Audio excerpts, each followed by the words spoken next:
Hey guys, welcome back to my channel.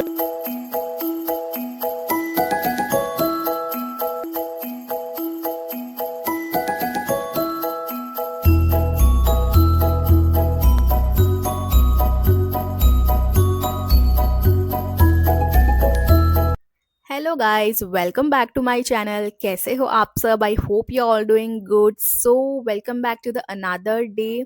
मैं आ गई हूँ अपने बालकनी में थोड़ी सी फ्रेश सी हवा खाने के लिए। एंड ऑनेस्टली बोलूँ ना, पूरा दिन घर के अंदर रहने के बाद ना 4 बजे जो धूप आती है ना, एंड अलग ही सुकून दे जाती है। एंड यहाँ पे ना आके एकदम ऐसे फ्रेश वाली फीलिंग आती है। सो अराउंड 4 साढ़े 4 बज रहे हैं और देखो कितनी हल्की हल्की सी ऐसी सनलाइट आ रही है ना बालकनी में। ना ज़्यादा तेज़ है ना ज़्यादा कम है, बस परफेक्टली जो बोलते हैं ना हम जिसे परफेक्ट वैसी। तो हाँ, आज मैं ये या ड्रेस एक्चुअली पहना आज है। आप सोच रहे हो कि मैंने कुछ अलग सा आउटफिट पहना है। सो एक्चुअली कुछ स्पेशल प्लान नहीं था, बट थोड़ा सा कंफर्टेबल फील करना था। घर पे कुछ लेडीज़ भी आई हुई थी। सो मैंने सोचा कि चलो थोड़ा सा रेडी हो जाते हैं। एंड इसीलिए मैंने ये जो चिकनकारी कुर्ती आप लोग देख रहे हैं ये मैंने पहन ली। ये मैंने स्टोर से ही खरीदी है, ऑनलाइन नहीं खरीदी है। सो कमेंट सेक्शन में अगर आप पूछोगे कि इसका लिंक वगैरह दो तो मैं नहीं दे पाऊंगी, सॉरी। एंड मुझे ना ऐसे चिकनकारी आउटफिट्स बहुत ज़्यादा पसंद है। सिंपल भी लगता है, उतना ही कंफर्टेबल रहता है। कैसे भी बैठो, कुछ भी काम करो कंफर्टेबली। सो अब देखो मैं बालकनी में खड़ी-खड़ी सोच रही हूँ कि जो मुझे गार्डनिंग करना है ना, वो एग्ज़ैक्टली मैं कहाँ पे करूँ? मतलब कहाँ पे वो जो पौधे हैं, प्लांट्स हैं, वो लगाऊँ, जो मुझे लगाने हैं, नीचे रखूँ या फिर ऐसे ऊपर लटका के जो ग्रिल में लटका दूँ? क्योंकि एक प्रॉब्लम है, वो है चीकू। एंड चीकू के हाथ ना पहुँच पाए, ऐसे मुझे कुछ प्लान करना है। बट सोच रही हूँ क्या करूँ? उसका हाथ अगर प्लांट्स तक पहुँच गया ना, तो फिर पौधे नहीं बचेंगे भई। उसको सब चीज़ें ना एक्सप्लोर करनी होती है। मिट्टी निकालेगी, फिर लीव्स तोड़ेगी, फिर ऐसे इनोसेंट सा शक्ल बनाएगी मासूम सी कि मैंने क्या किया, मैंने तो कुछ भी नहीं किया है। सो ये जो चद्दर है वो सूख गई और मैं अंदर ले लेती हूँ फटाफट से। अब मैं सोच रही हूँ कि ना नीचे अगर मैं पॉट्स रखूँगी ना तो वाटरिंग ईज़ी रहेगी, लेकिन रिस्क भी है, राइट चीकू का। तो ग्रिल में अगर हैंग कर दूँ तो सेफ भी रहेगा और थोड़ा-सा एस्थेटिक भी लगेगा। सो वैसे हैंगिंग प्लांट्स बालकनी को इंस्टेंट ना जो है सुंदर बना देते हैं। जैसे ऐसा ना मिनी गार्डन जैसा फ़ील आ जाएगा। लेकिन मैं यहाँ पे खड़ी-खड़ी सोच रही हूँ कि बालकनी को ना ग्रीन बना दूँ, ताकि मॉर्निंग में चाय पिएँगे, इवनिंग में जो चाय पीते हैं हम लोग, तो थोड़ा-सा अच्छा लगे। फ्रेश सनलाइट के साथ बैठ के ऐसे धूप में मज़े ले। तो फिर मुझे वैसे गार्लिक ग्रो करना था, आइडिया था कि गार्लिक वगैरह ट्राई करूँ। देखते हैं अभी ग्रो होता है या नहीं। अभी दोनों बच्चे सो रहे हैं, तब तक मैं अपना टाइम एन्जॉय वरना कर फिर लेती से हूँ। चिक्कू बोले कि उसका इन्वेस्टिगेशन स्टार्ट हो जाए कि मम्मा कहाँ पे गायब हो गई और ढूँढते-ढूँढते यहाँ पे आ जाएगी। तो देखो अभी मैं सोच रही हूँ कि थोड़ा-सा ना अपने बालों को सेट कर लूँ, क्योंकि पूरा दिन घर के काम और बेबीज़ का ख़्याल रखने में चला जाता है ना, तो खुद के लिए टाइम मिलना थोड़ा-सा ना मुश्किल हो जाता है। तो अब मैं अपने बालों को ना सिर्फ़ थोड़ा-सा जो है ना तेल लगाऊँगी, ज़्यादा भी नहीं। तो बहुत लोग क्या करते हैं ना, डायरेक्टली ऑयल डाल देते हैं, लेकिन मुझे पर्सनली ना क्या लगता है कि पहले बाल अच्छे से जो है ना कोम्ब कर लो, फिर जो भी टैंगल्स वगैरह है, फ्रिज़ीनेस है, वो निकाल दो पहले से, फिर हल्का-सा जो है सो ऑयल इसीलिए लगाऊँगी। मेरा जो है ना रूल एकदम सिंपल है। पहले कोम्ब कर लो अच्छे से, फिर हल्का-सा ऑयल लगा लो, फिर हल्के-हल्के कोम्ब से ब्रेड्स वगैरह चोटी जो है आपको जो भी पसंद है वो बाँध लो। ब्रेड्स बाँधने का ना एक बेनिफिट है, वो ये है कि बाल जो है ना आपके उलझते नहीं है। ब्रेकेज जो है ना बालों का, वो जो टूटते हैं ना बाल, वो कंप्लेंट्स हम जो है मॉम बनने के बाद ना बहुत ज़्यादा होते हैं, तो वो नहीं होता है। और नेक्स्ट डे ना नेचुरली आपको एकदम ऐसे स्मूथ से बाल मिलेंगे, चाहे आपके बाल ड्राई हो, रफ हो, आपको एकदम स्मूथ बाल मिलते हैं। तो तुम्हारे बाल इतने लंबे कैसे हैं, सीक्रेट क्या है, क्या मैं स्पेशल ऑयल ऑयल यूज़ करती हूँ? तो सच बताऊँ ना, लोग शॉक हो जाते हैं। बट ऑनेस्टली ना, लंबे बाल होना इतना शॉकिंग नहीं होता है। मुझे लगता है कि रियल चैलेंज जो होता है ना, वो ये होता है कि आपके बाल जो है घने और हेल्दी बाल मेंटेन होने चाहिए। मेंटेन रखना ये एक सबसे बड़ा चैलेंज है। और लेंथ तो देखो कैसे भी है ना करके ग्रो हो ही जाती है, ओके। जो थिकनेस मेंटेन करना है ना, ये चैलेंजिंग होता है। सो मेरा सीक्रेट क्या है? मेरा सीक्रेट कुछ नहीं है, कोई एक्सपेंसिव प्रोडक्ट मैं यूज़ नहीं करती हूँ, कोई फैंसी ट्रीटमेंट नहीं मेरा मतलब होता है। बस सिंपल रहना, सिंपल रूटीन, सिंपल प्रोडक्ट्स, घर का खाना, सिंपल लाइफ़स्टाइल। मैं ट्राई करती हूँ कि अननेसेसरी जो है ना बालों को हीट ना करूँ। ओके, जो स्ट्रेटनर, कर्लर ये सब बहुत मीन्स कभी-कभार यूज़ हो जाता है, चल जाता है एक बार में, लेकिन कोई फंक्शन एंड ऑल हो तो भी चल जाता है। लेकिन अगर फंक्शन नहीं है, घर पे रहना है, तो एकदम ना के बराबर। तो मॉम लाइफ़ में वैसे भी डेली स्टाइलिंग का टाइम नहीं होता है। आप सो आप समझ सकते हो अगर आप एक मॉम हो तो नेचुरल रहना ईज़ी भी है और हेल्दी भी रहता है। प्रेगनेंसी के बाद ना ख़ास करके बहुत मॉम्स को हेयर फॉल होता है। तो मुझे भी ना डर था, फ़ियर था कि यार हार्मोन्स चेंज होते हैं, बॉडी वीक फ़ील करती है। बट मैंने ना एक चीज़ नोटिस की है, वो है स्ट्रेस जो है ना आपका, वो आप जितना कम लोगे ना उतना ही आपके बाल जो है वो हेल्दी रहेंगे। इसीलिए मैं जो ओवरथिंकिंग, स्ट्रेस, टेंशन वो अवॉइड करती हूँ भाई, क्योंकि हेयर सिर्फ ऑयल से नहीं, माइंड से भी कनेक्टेड होता है।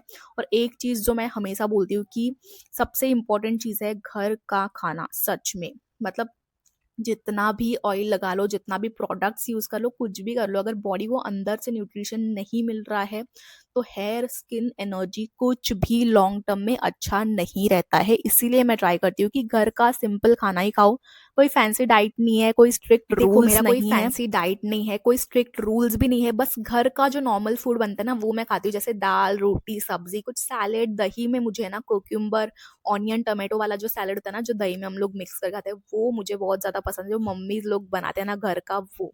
और आजकल ना सोशल मीडिया पे बहुत ज़्यादा ट्रेंड्स चालू है, diet plans, detox drink, supplements लेते हैं। लेकिन ऑनेस्टली ना मुझे लगता है कि हमारा जो इंडियन किचन है ना वो ऑलरेडी कंप्लीट न्यूट्रिशन देता है। जो दाल, रोटी, सब्जी, चावल, दही, ये सब जो है ना ये सुपर फूड्स है। तो बस हम रियलाइज करना भूल जाते हैं ये सब। हे गाइस, तो देखिए जैसे कि मैंने आपको कहा था पिछले कुछ वीडियोस में कि मैं जो है अपने बालकनी में छोटा सा जो है गार्डन ग्रो करना चाहूँगी, जो है छोटे छोटे प्लांट्स लगा रही हूँ। तो वो कभी उसका मुहूर्त आएगा आई डोंट नो, लेकिन जब भी आएगा मैं आपको बता दूँ। देखिए, आप अगर मॉम हो, आप सिर्फ घर पे बैठते हो, कहीं बाहर तो नहीं जा सकते ऑफ कोर्स। अभी आपके घर पे कोई अवेलेबल अगर नहीं है तो आप बाहर जाके वो सब प्लांट्स जो है खरीद के नहीं ला सकते। तो घर में ही अगर मैंने सोचा कि मेरी जो तुलसी पड़ी है जो कि खराब हो गई थी पिछले टाइम जब भी हम लोग गाँव में गए तो वो पूरा सूख गया था, एंड उसकी जो मिट्टी है वो थोड़ी-सी जो है खराब हो गई थी। तो उसमें जो मैंने रिसर्च में पाया है कि वो जो मिट्टी है उसको आपको अच्छे से ऐसे धूप में जो है ना सुखाना है अच्छी तरीके से। सो मैंने सोचा है कि मैं कुछ पेपर वगैरह पे उसको सुखाऊंगी अच्छी तरीके से, उसके जो स्टोन्स वगैरह रहते हैं वो सब निकाल के ऑयल को फिर सुखाना है अच्छी तरीके से। एंड आपको सिर्फ चाहिए कुछ सीड्स, आपको कोई भी प्लांट ग्रो करना है, आपको कोई फ्लावर्स ग्रो करने हैं, या फिर आपको जो है धनिया रहता है, पुदीना, गार्लिक, ऑनियंस, लहसुन, आप ये सब उगा सकते हो घर पे। सो मैंने सोचा कि चलो ट्राई कर लेते हैं। जो छोटे छोटे गमले हैं जो मेरी बेबी खेलती रहती है उससे, सो मुझे एक ख्याल आया तो छोटे छोटे गमले का मैं कुछ यूज़ क्यों ना कर लूँ, राइट। सो बहुत ही ज़्यादा छोटे हैं, लेट्स सी, देखते हैं अभी कि क्या होता है उससे। मतलब अभी तो मेरा फर्स्ट टाइम है, तो इसलिए मैं ट्राई करना चाहूँगी कि कैसे सब कुछ होता है। सो वही मिट्टी को जो मैं सुखाऊंगी, एंड मेरे पास इतना अवेलेबिलिटी नहीं है कि मैं बाहर जाके कुछ लेकर के आऊँ, इसलिए देखते कुछ ट्राई करते हैं, DIY घर पे ही बनाते हैं। एंड कुछ सीड्स लगेंगे जो कि मेरे घर पे अवेलेबल है।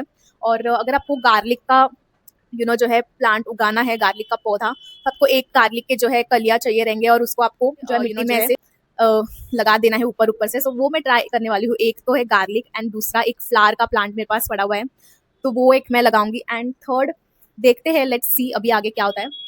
सो ये जो मिट्टी आप देख रहे हो ये पूरी तरीके से जो है खराब हो चुकी है। इसको हमें बस थोड़ा सा ऐसे स्प्रेड करके इसका जो सॉइल है अच्छा अच्छा वो निकाल के, फिर उसमें जो स्टोन्स है अगर बड़े बड़े तो वो निकाल के हम लेंगे। एंड अब हमें लगेगा चाय पत्ती, जो सूखी हुई चाय पत्ती जो है ना हम लोग चाय में यूज़ करते हैं, टी पाउडर, वो हमें लगेगा। सो वो उसमें हम मिक्स करके कुछ सीड जो है वो लगा देंगे, फिर देखते हैं क्या होता है, कैसे होता है। सो मेरा ये फर्स्ट टाइम है, मैं सिर्फ रिसर्च पे बेस्ड ये सब कुछ कर रही हूँ। आपको मैं धीरे धीरे वीडियोस में जो है बताऊंगी। अभी तो उसका मुहूर्त नहीं है, कुछ दिनों के बाद जब मेरे पास टाइम होगा ये सब चीज़ों के लिए, तभी मैं आप लोगों के साथ ये ज़रूर शेयर करूंगी। कमेंट सेक्शन में कमेंट करके बताना कि आप अगर एक मॉम हो तो आपको क्या क्या ऐसे एक्सपीरियंसेस है, आपके good experiences, bad experiences, challenges क्या क्या है अपने लाइफ में, आप मुझे शेयर कर सकते हो। एंड सब्सक्राइब करने वाला चैनल को अगर अभी तक सब्सक्राइब नहीं किया है लेडीज़, तो सब्सक्राइब कर लीजिए। सो गाइज़, बहुत से लोग जो ना मुझे पूछ रहे थे कि पोट्रॉनिक्स का जो माइक आप अभी यूज़ कर रहे हो, जो मुझे देखिए गिफ्ट में मिला है, वो कैसा है, उसकी साउंड क्वालिटी कैसी है। सो गाइज़, अगर ऑनेस्टली बताऊँ तो पोट्रॉनिक्स का जो माइक है ये मुझे गिफ्ट में मिला था, मैंने अभी इसको यूज़ किया है, एंड ऑनेस्टली इसकी साउंड क्वालिटी मुझे काफ़ी अच्छी लगी। वॉइस क्लियर आती है, रिकॉर्डिंग भी काफ़ी स्मूथ होती है। लेकिन अगर मैं इसका कंपेरिजन बोट के वायर्ड माइक से या फिर वायरलेस माइक से करूँ तो पर्सनली मैंने जो पहले जो लिया था ना बोट का माइक, मुझे वो थोड़ा सा बेटर लगा। उसमें वॉइस थोड़ी सी ज़्यादा क्रिस्प और नेचुरल फील आती है। अगर आपको यूट्यूब चैनल स्टार्ट करना है, अगर आप न्यू हो, आपको अच्छा चाहिए कि भाई वॉइस ओवर अच्छा आए, जो अपना साउंड क्वालिटी है ना ज़्यादा मैटर करता है, बिकॉज़ यूट्यूब में साउंड भले ही आपका कैमरा कैसा भी हो, थोड़ा सा ब्लर क्यों ना हो, लेकिन जो साउंड है ना वो अच्छा ही रहना चाहिए। वो स्पेशल मतलब वो जो है इम्पोर्टेंट है। सो स्पेशली वॉइस ओवर के लिए। फिर भी पोट्रॉनिक्स माइक डेली व्लॉगिंग के लिए अच्छा है, नॉर्मल रिकॉर्डिंग के लिए भी अच्छा है, लेकिन मुझे पर्सनली बोट का अच्छा लगा। सो गाइस चलिए अभी बालकनी में अच्छे से बैठ के जो है ये बुक रीड करूंगी, the power of your subconscious mind. बहुत ही अच्छी बुक है, हाल ही में मैंने इसको स्टार्ट किया है। देखो जो मदरहुड के बाद मुझे समझ आई ना बात, कि बॉडी को है ना आपके रिपेयर भी होना होता है। Like hair growth, energy, recovery, सब जो है ना प्रोटीन पे डिपेंड करता है। स्पेशली मॉम्स के लिए ना प्रोटीन बहुत ही ज़रूरी है, क्योंकि हम देखो कंटिन्यूसली एक्टिव रहते हैं। बेबी उठाना, घर का काम, किचन, स्लीप कम रहता है, फिर बॉडी ना कॉन्स्टेंटली हमेशा कुछ ना कुछ तो काम करती रहती है। सो अगर प्रोटीन कम हो जाए तो हम सबसे पहले फटीक फील होता है, फिर हेयर फॉल होता है, फिर वीकनेस होती है, फिर मूड स्विंग्स होते हैं, और हम सोचते हैं कि यार ये सब है ना जो है स्ट्रेस की वजह से हो रहा है। तो कभी कभी सिंपल न्यूट्रिशन जो होता है ना वो हमें ट्राई करना है। मैं ट्राई करती हूँ कि डेली कुछ ना कुछ प्रोटीन इंक्लूडेड हो जाए, जैसे कि दाल, पनीर, चना, स्प्राउट्स, दही, और कुछ मेडिटेशन, जिससे हमारा माइंड भी थोड़ा सा रिलैक्स्ड रहे, राइट। तो कुछ कॉम्प्लिकेटेड नहीं करना है, जो घर में इजीली अवेलेबल हो वही। बहुत लोग सोचते हैं ना प्रोटीन मतलब जिम वाली डाइट, शेक्स, पाउडर्स या फिर एक्सपेंसिव फूड, और ये सब के बिना भी आप लोग बहुत सारी चीज़ों में आप प्रोटीन पा सकते हो। इसलिए मैं ना स्ट्रेस नहीं लेती हूँ को डाइट को लेके, कि जो घर में बनता है वही बेस्ट है, भाई ये खाओ या फिर वो खाओ। आजकल एक ट्रेंड हो गया ना कि जब तक फूड एकदम फैंसी ना लगे तब तक हेल्दी नहीं लगता। तो सिंपल येलो दाल भी बहुत ही हेल्दी होती है। सो या गाइस चलो अभी थोड़ा सा घर के काम कर लेते, क्योंकि चीकू मैडम जो है वो उठ जब गई घर है। पे बेबी सो के उठ जाते हैं तो घर ऑटोमेटिकली जो है एक्टिव मोड में चला जाता है। तो अभी तक जो है सब कुछ पीसफुल था, सब कुछ अच्छे से हम लोग मी टाइम एंजॉय कर रहे थे। लेकिन देखो अभी टॉयज निकलेंगे, आवाजें आएंगी, मम्मा का वर्कआउट भी स्टार्ट हो जाएगा कार्डियो। सो अब मैं चलो स्लोली जो है ये यहाँ पे घर का क्लीनिंग स्टार्ट कर रही हूँ। वैसे मैं अभी देखो एकदम एक साथ पूरा जो है घर डीप क्लीन नहीं करती हूँ। तो देखिए डीप क्लीनिंग जो है ना वो वीक में एक बार या फिर 2 बार ऐसे हो जाता है। मैं धीरे-धीरे करती हूँ, कि मॉम लाइफ का एक ही रूल है भई, परफेक्ट क्लीनिंग अगर नहीं भी हो तो फिर मैनेजेबल क्लीनिंग होना चाहिए। अगर एक बार में सब करने बैठ जाओ तो एनर्जी है ना हाफ में भी ऐसे खत्म हो जाती है, क्योंकि बेबीज़ को देखो, फिर क्लीनिंग को देखो, या फिर क्या देखो, खाना बनाना ये वो। सो इसीलिए ना जो है धीरे-धीरे सारे काम करो ना तो सारे काम अच्छे से हो जाते हैं। अभी सबसे पहले जो चीज़ें सामने दिखती है वो मैं उठा के ऐसे रख देती हूँ। टॉयज़ इधर-उधर, कुशन्स, बॉटल यहाँ वहाँ जो रहते हैं वो पहले मैं अपने-अपने जगह पे रख के फिर जो है ऐसे झाड़ू लगाना फिर स्टार्ट करती हूँ। ये देखो दरवाज़े के यहाँ पे ना धूल-मिट्टी थोड़ी-सी जम जाती है, क्योंकि हमारा जो बालकनी है ना उसके बाहर से ग्रिल है भले ही, लेकिन ग्रिल से भी ऐसे धूल वगैरह जो है आती है। तो इसलिए मुझे ना मेक श्योर करना पड़ता है कि ऊपर से भी मैं थोड़ा-सा दीवारों पे से भी क्लीनिंग कर लूँ थोड़ा बहुत। और ये देखो फ्रिज के पीछे जाके भी ऐसे धूल जम जाती है, क्योंकि ये देखो पूरा घर खुला-खुला टाइप है। देखो किचन में भी, और फिर बेडरूम की भी बालकनी है, हॉल की भी बालकनी है, उससे पूरी धूल आती ही रहती है अंदर। इसीलिए फिर क्लीनिंग करना पड़ता है बहुत, दिन में एटलीस्ट 2-3 बार तो।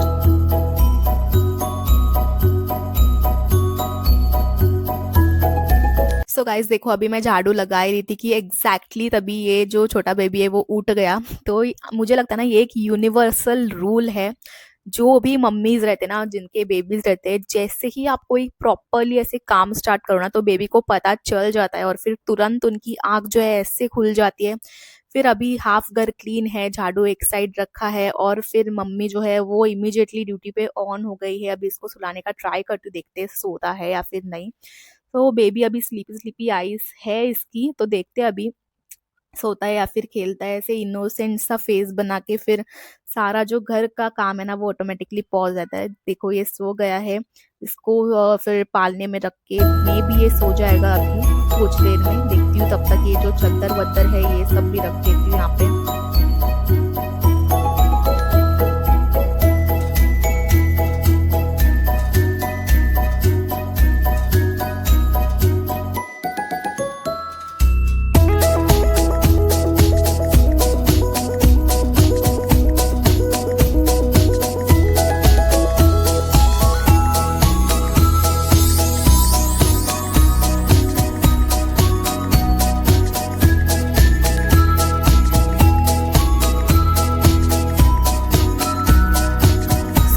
देखो मैंने झाड़ू-वाड़ू लगा के हो गया है एकदम प्रॉपर ऐसे इंडियन टिपिकल सुपड़ी-वुपड़ी में भर के फिर मैं डस्टबिन में उसको डाल दूँगी। देखो मेरे पास वैक्यूम क्लीनर भी है, लेकिन अगर सच्ची बताऊँ ना, सच्ची-सच्ची, तो मैंने उसको सिर्फ़ 2 या 3 बार ही यूज़ किया है। फिर मैंने उसको ऐसे कहीं पे कोने में फेंक दिया और फिर जो है मेरा ऑटोमैटिकली हाथ फिर झाड़ू की तरफ ही चला जाता है।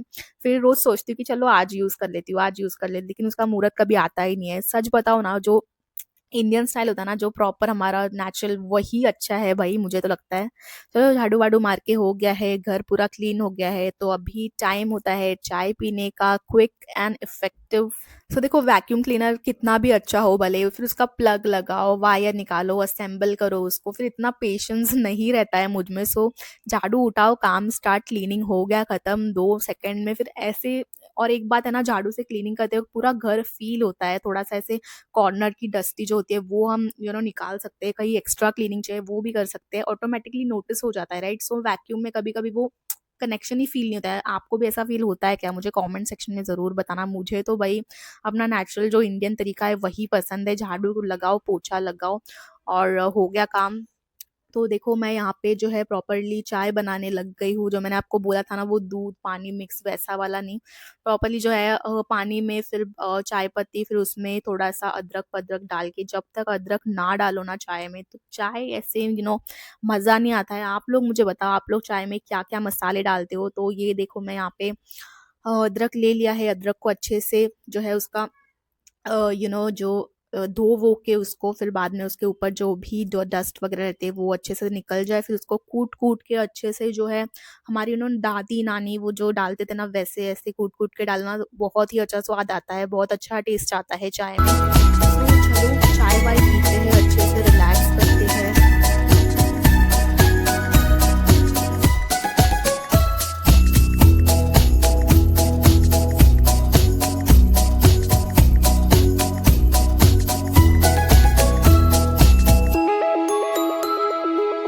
एक बार अगर मैं आपको सच बताऊँ ना, तो टेक्नोलॉजी कितनी भी एडवांस हो जाए, लेकिन जो क्लीनिंग का जो रिप्लेसमेंट है ना, वो आई थिंक थोड़ा-सा मुश्किल है।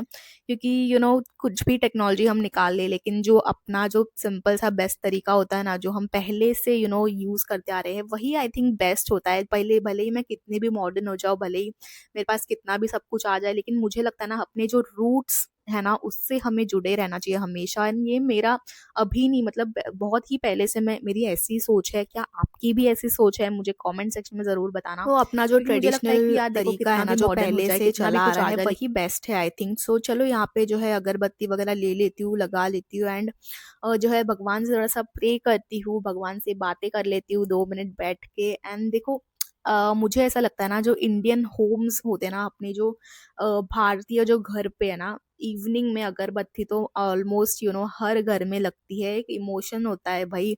सो बचपन के भी जो है यादें, शाम होते ही मम्मी है ना दिया जलाती थी, फिर पूरा घर ऐसे ना शांत हो जाता था, पीसफुल लगता था। तब भी समझ में नहीं आता था इतना, लेकिन अभी जो है ना बहुत ज़्यादा समझ आता है कि मम्मी ये सब क्यों करती थी, और हम भी फिर अभी यही सब करते हैं। फिर देखो चिक्कू जो है ना वो भी सीख रही है धीरे-धीरे, उसको जो है ना बहुत ज़्यादा अच्छा लगता है, लेकिन उससे मैं थोड़ा-सा दूर रखती हूँ कि उसको लग-वग ना जाए इसलिए।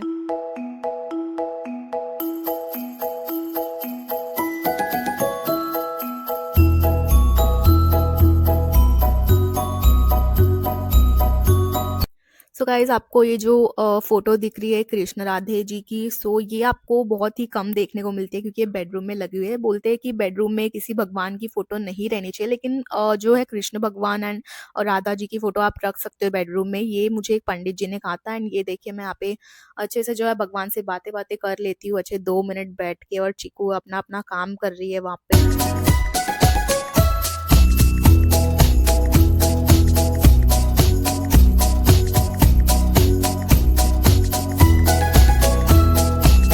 मैडम जी को लड्डू गोपाल इतने ज़्यादा पसंद है ना, इनका जो मुकुट है वो यहाँ-वहाँ फैला के रखती है, उनको फिर अच्छे से निला के फिर आके रखती है, इतना कुछ करती है ना, भगवान सोचते होंगे यार ये मेरे साथ क्या हो रहा है डेली का।